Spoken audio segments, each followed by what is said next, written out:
Number 4 হলো শয়তানের প্ররোচনা অনুসরণ করা। শয়তান বলে যাত্রা লাগা, শয়তান বলে জেনার কাজের জন্য তুই নিজেকে প্রস্তুত করে ফেল।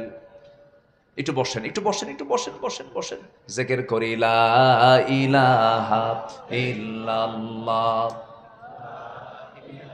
খুব মানসিক চাপে আছে, মাঝে মাঝে বৃষ্টি আসে, মাঝে মাঝে থামে আমার। যে একটু বসেন, জিকির করি লা ইলাহা লা ইলাহা ইল্লাল্লাহু মুহাম্মাদুর রাসূলুল্লাহ সাল্লাল্লাহু আলাইহি ওয়াসাল্লাম। মাহফিল কমিটি এই মাহফিলটা কত বছর চালায়? 3 বছর যাবত। বলি আলহামদুলিল্লাহ। এই মাহফিলটা এই অসময়ে, আমি অসময়ে বললাম কেন, এটা আসলে একটু বৈরী আবহাওয়া, সময়কে গালি দেওয়া ঠিক না। এই বৃষ্টির সময় বৃষ্টি না হলেও তো বেকায়দা, এই সময় বৃষ্টি হওয়ার দরকার আছে না বলেন তো? আচ্ছা, তো মাহফিল কমিটি এই মাহফিলটা চালায় আসছেন 3টি বছর হলে। আগামী বছর আবার হোক, সবাই চান না আপনারা? আমরা একটু সংস্কার চাই আগামী বছরের জন্য, সেটা হলো আগামীতে যেন একটু ত্রিপলের ব্যবস্থা করা হয়। এই সংস্কারটা আপনারা আগামীতে রাখবেন।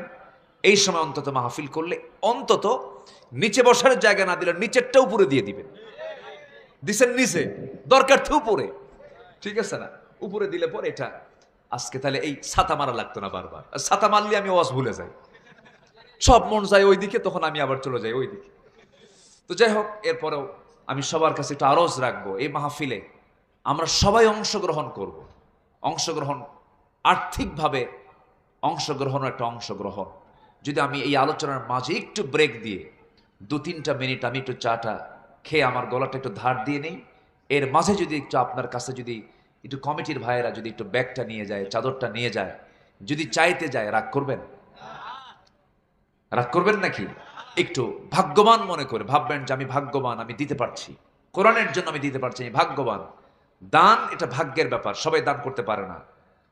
হাজার হাজার কোটি টাকার মালিক হজে যেতে পারে না, হাজার হাজার কোটি টাকার মালিক আল্লাহর পথে দান করতে পারে না।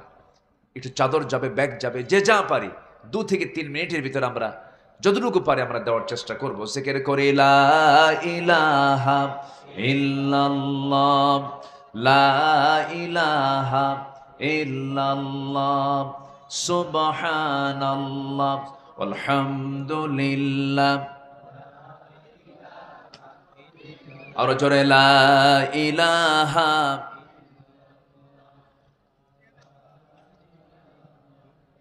কোথায় আপনার লোক, কোথায় দেখতেছি না তো?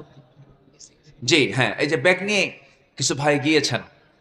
আমি আমি শেষ করে আপনাদেরকে বিরক্তের পরিবেশ আমি আর তৈরি করতে চাই না। আপনাদেরকে নিয়ে আমি চাচ্ছি না যে আর লম্বা সময় কথা বলি, কারণ বৈরী আবহাওয়া, মাঝে মাঝে বৃষ্টি এসে আপনার মাথায় পড়ছে, আপনি কষ্ট পাচ্ছেন, যেতেও পারতেছেন না। আমি কষ্ট দেব না, একটু আমাকে সময় দেন। তো আমরা পথভ্রষ্টতার কারণগুলো কি কি আমরা খুঁজে বের করতে চাচ্ছি। কোন কিতাব থেকে বলেন তো? কোরআন থেকে। শুধু পথভ্রষ্টতার কারণ শুধু কোরআন থেকে বের হবে না। আপনি কি চান, আপনি সবকিছুই বের করা সম্ভব যে কিতাব থেকে। সেই কিতাবের নাম কি বলেন? কোরআন। সবকিছু বের হবে। হাইকোর্ট চালাবেন কেমনে, মনে হয় বাদ গেছে। সচিবালয় চালাবেন কেমনে, মনে হয় বাদ গেছে। আপনার পরিবার চালাবেন কেমনে, আছে না নাই বলেন? সবকিছু আছে। এমন কিছু তথ্য নাই যে তথ্যের মধ্যে নাই, সব তথ্য আল্লাহ পাকের মধ্যে বলে দিয়েছে। সম্মানিত ভাইয়েরা, পৃথিবীতে মাটির অংশ বেশি না পানির অংশ বেশি? পানি, পানি বেশি। 7 সমুদ্র, সাবআতু আবহুর, এই 7টা সমুদ্র আল্লাহ পাক পৃথিবীতে সৃষ্টি করেছেন। এই সমুদ্রের তলদেশে আল্লাহ পাক আগুন রেখে দিয়েছেন। সমুদ্রের তলে আগ্নেয়গিরি আছে।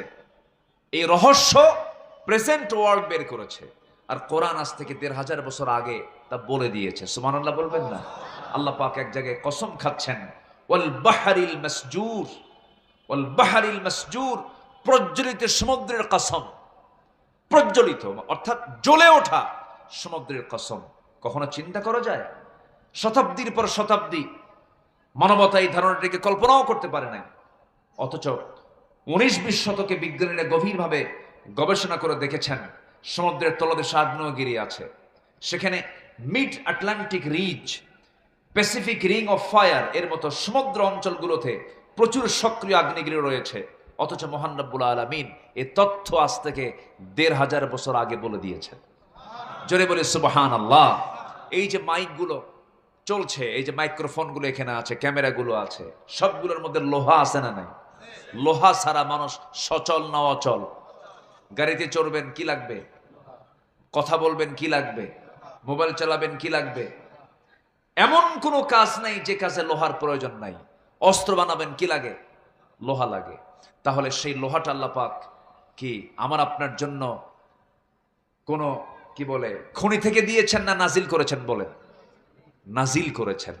আপনি কি বলে সোনাকে বলতে পারেন সোনার খনি, গ্যাসকে বলতে পারেন গ্যাসের খনি। খনি থেকে গ্যাস এসেছে, খনি থেকে সোনা এসেছে, খনি থেকে কয়লা এসেছে।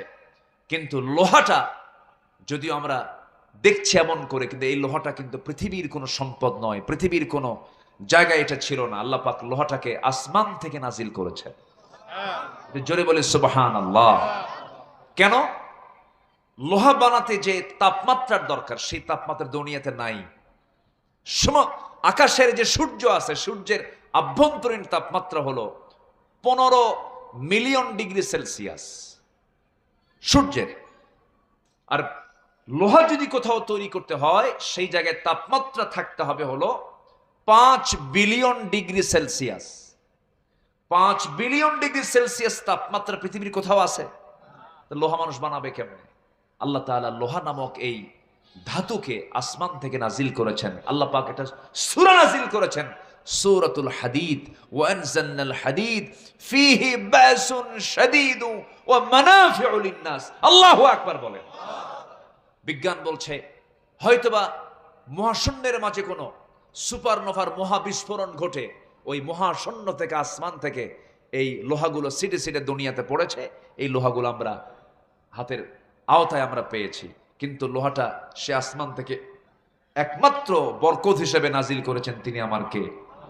এই তথ্য কোথায় আছে? বলেন, এই তথ্য কোথায় আছে?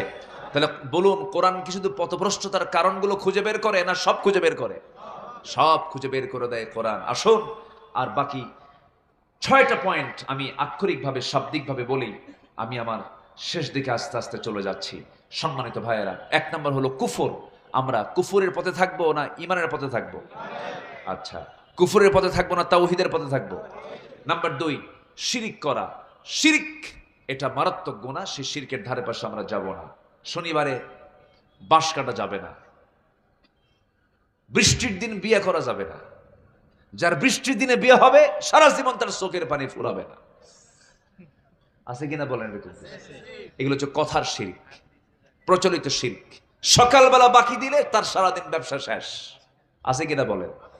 এটা ভুয়া কথা, ভুল কথা। বরঞ্চ আপনি যদি তার কাউকে কর্জে হাসানা দেন, এটা দানের চাইতে বেশি সওয়াব। আল্লাহু আকবার বলেন। এটা বুঝি না, জানি না, এই জন্য আমরা এই সমস্ত কথাগুলো শুনি। নাম্বার 3 হচ্ছে দুনিয়ার প্রতি অত্যাধিক মোহ, মানে অকল্পনীয় মোহ। নিজের বউ থাকতেই আবার অন্যের বউয়ের দিকে ধান্দা, আকর্ষণ।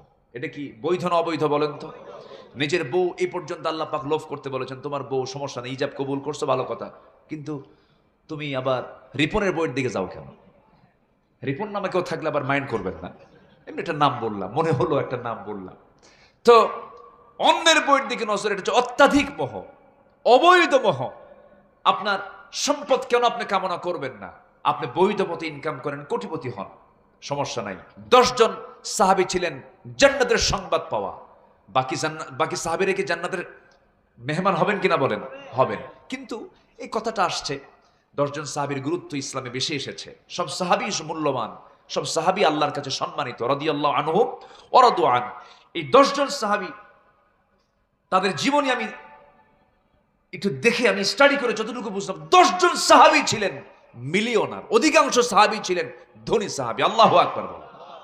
আমার দেশে মানে ইসলাম গরিব হতে বলে, গরিব হতে বলে, এই প্রচারটা বেশি হয়েছে। কিন্তু দেখেন, এই দামি দামি সাহাবী যারা রাসূলের সবচেয়ে কাছের সাহাবী ছিলেন, সবগুলো মিলিয়নার শুধু নয়, বিলিয়নার ছিলেন। সাইয়েদনা আবু বকর সিদ্দিক রাদিয়াল্লাহু আনহু, তিনি কি গরিব না ধনী? ওসমান জামাই গরিব না ধনী? আব্দুর রহমান ইবনে আওফ গরিব না ধনী? সব ধনী ধনী সাহাবী, সব বিলিয়নার ট্রিলিয়নার সাহাবী ছিলেন, প্রচুর সম্পত্তির মালিক ছিলেন তারা। কিন্তু তারা কি অবৈধ সম্পদ উপার্জন করেছেন? বৈধভাবে আপনি মালিক হন। আপনি কেন সম্পদের মালিক হবেন না? হন। আপনি তো যাকাত দিবেন, আপনি তো বান্দার হক আদায় করবেন, কিন্তু অন্যের জমি দখল করে না, ন্যায্যভাবে ক্রয় করে, ন্যায্যভাবে ক্রয় করে, দখল করে নয়। যখন আপনি দখল করতে যাবেন তখনই হবে হচ্ছে কোরআনের ভাষায় দুনিয়ার প্রতি অত্যাধিক মোহ, দুনিয়ার প্রতি অত্যাধিক তার আকাঙ্ক্ষা। এটা তার ভ্রষ্টতার অন্যতম কারণ। তাহলে তাকাবো অন্যের বইয়ের দিকে না নিজের বইয়ের দিকে? আসতে কয় অন্যের বউ না নিজের বউ? যার বউ নাই বান্ধবী, হ্যাঁ নাকি? কিছু বন্ধু বলে, বন্ধু তোমার কি বান্ধবী আছে? না, তুই তো মানুষই না। মানে ওরে মানুষই কয় না, যার বান্ধবী নাই সে কি একটা মানুষ হলো নাকি? দেখেন কোন হাইওয়ান এগুলো। একজন মানুষের জীবনে, পুরুষের জীবনে বান্ধবী একজন হবে, সে হচ্ছে তার স্ত্রী, নেক স্ত্রী। স্ত্রী ছাড়া গার্লফ্রেন্ড কোন শব্দ ইসলামে, আরো জোরে বলেন, ইসলামে। এটা মাথায় রাখবে, এটা মাথায় রাখতে হবে। গার্লফ্রেন্ড নেই, গার্লফ্রেন্ড থাকবে হচ্ছে একজন, তার স্ত্রী। যদি একজনে সে সন্তুষ্ট না হয়, কয়জন? আসতে কন কেন? আমার মায়ের এখন মন খারাপ করতে পারে, হুজুর এই শেষে এসে প্যাঁচ লাগায়। গোটা ওয়ার্ল্ডে পুরুষ বেশি না মহিলা বেশি? জরিপ করে দেখা গেছে 100%-এর ভিতরে 60% হলো মহিলা আর 40% হলো পুরুষ। তাহলে 40-40, 40-40 জোড়া জোড়া মিলে গেল। আর বাকি 20% কি জাতীয় সম্পদ হবে নাকি? আল্লাহ এই জন্য বলছে আরেকটা আরেকটা মিল কর। সবাই পারবে না, যারা পারবে তারা কর। আল্লাহু আকবার বলেন। ইসলাম বিশ্বজনীন, ইসলাম আঞ্চলিকতায় নয়, ইসলাম বিশ্বনীয় ভাবে, বিশ্ব বিশ্ব ধর্মের নাম, বিশ্ব আল্লাহর পক্ষ থেকে একমাত্র মতবাদের নাম হচ্ছে ইসলাম। আল্লাহু আকবার বলেন। বিশ্ব মতবাদ ইসলাম, বিশ্ব বিশ্বকে নিয়ে ভাবে, গোটা পৃথিবীর মানুষকে নিয়ে ভাবে। সম্মানিত ভাইরা, নাম্বার 4 হলো শয়তানের প্ররোচনা অনুকরণ করা। শয়তানের বিভিন্ন ফাঁদ আছে। মাহফিল করো না, যাত্রা করো, আছে কিনা বলেন? বিয়ে করে লাভ কি? বিয়ে করলে পরে তার ভরণ পোষণ দাও, টাকা দাও, পয়সা দাও, এটা নাই ওটা নাই, দরকার কি? টাকা আছে, হোটেলে যা। এই পরামর্শ কার? এই পরামর্শ কার? শয়তান। বিভিন্ন প্ররোচনায় অনুসরণ করা, এটা হচ্ছে ভ্রষ্টতার অন্যতম কারণ। ইমানদার জেনাকার হতে পারে না, ইমানদার মানুষের সম্পদ লুণ্ঠন করতে পারে না। আল্লাহ রাব্বুল আলামিন বলেন, ইন্নাশ শাইতানা লাকুম আদুউন ফাত্তাখিযুহু আদুওয়া। আল্লাহ রাব্বুল আলামিন বলছেন, তোমাদের জন্য সবচেয়ে বড় শত্রু হলো শয়তান। শয়তানকে তোমরা শত্রু মনে করো, শয়তানকে বন্ধু মনে করো না। শয়তানের পদাঙ্ক অনুসরণ করলে পরে তুমি ধ্বংসের শেষ প্রান্তে পৌঁছে যাবে, সে তোমাকে জাহান্নামের দিকে নিয়ে যাবে। শয়তান আছে না নাই? দেখা যায়? আজ থেকে দেখা যায়? আছে, দেখাও যায়। মিনাল জিন্নাতি ওয়ান নাস। মানুষ শয়তান আছে না? শয়তান তোর কাছেও ফেরে। কিছু মানুষ আছে, ওরা এই মানুষের শয়তানি দেখে শয়তান কয় আমি পরাজিত, আমি কি পরাজিত। এরকম পরাজিত শয়তান হয়েছে, এরকম মানুষ আমার দেশেও আছে, আছে না নাই বলেন? আছে। সম্মানিত ভাইয়েরা, এই অগাস্টে আমার ছোট্ট ছোট্ট সন্তানদের বুক ঝাঁঝরা করে দিয়েছে। আর কি ছোটখাটো শয়তান? অনেক বড় শয়তান। আমি নিজের চোখে দেখেছি, হেলিকপ্টারে চড়ে এই র্যাবের হেলিকপ্টারগুলো থেকে ব্রাশ ফায়ার করা হয়েছে। বেলকুনিতে মা তার ছোট্ট বাচ্চাকে নিয়ে বেলকুনিতে দাঁড়ায় আছে, হেলিকপ্টার দেখতেছে, নিচের দিকে তাকায় দেখে ছোট্ট বাচ্চার বুকের ভিতরে বুলেট ঢুকে পিঠ দিয়ে বের হয়ে গেছে। এই যে ঘটনাগুলো, এই যে ইতিহাসগুলো সৃষ্টি করা হলো, একমাত্র কারণ কি জানেন? নিজের ক্ষমতাকে কুক্ষিগত করার জন্য, নিজের ক্ষমতাকে টিকসই রাখার জন্য।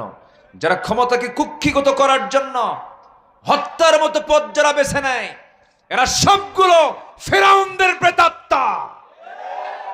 রাজনীতি যদি করতে চান, রাজনীতিতে যদি ফিরে আসতে চান, অগাস্টের এই মাসে আমাদের দাবি হলো ওই সন্তান হারা মায়ের কোলে ওই সন্তানগুলো আবার জীবিত ফেরত দাও। যা এ দেশ থেকে পাচার করেছো, যত টাকা পাচার করেছ, কত বিলিয়ন ডলার পাচার করেছ, সব আগে ফেরত দিয়ে দাও, দেশবাসীর হাতে দিয়ে দাও। দেশকে কে কতটুকু ভালোবাসে, ওই রাজাকারের তোকমা লাগায়া, ওই পুরাতন রেডিও বাজায়া জাতিকে আর পথভ্রষ্ট করার সুযোগ আর এই জাতি দেবে না। সম্মানিত ভাইয়েরা, সম্মানিত বন্ধুগণ, শয়তানের প্ররোচনায় পড়া যাবে না। শয়তানের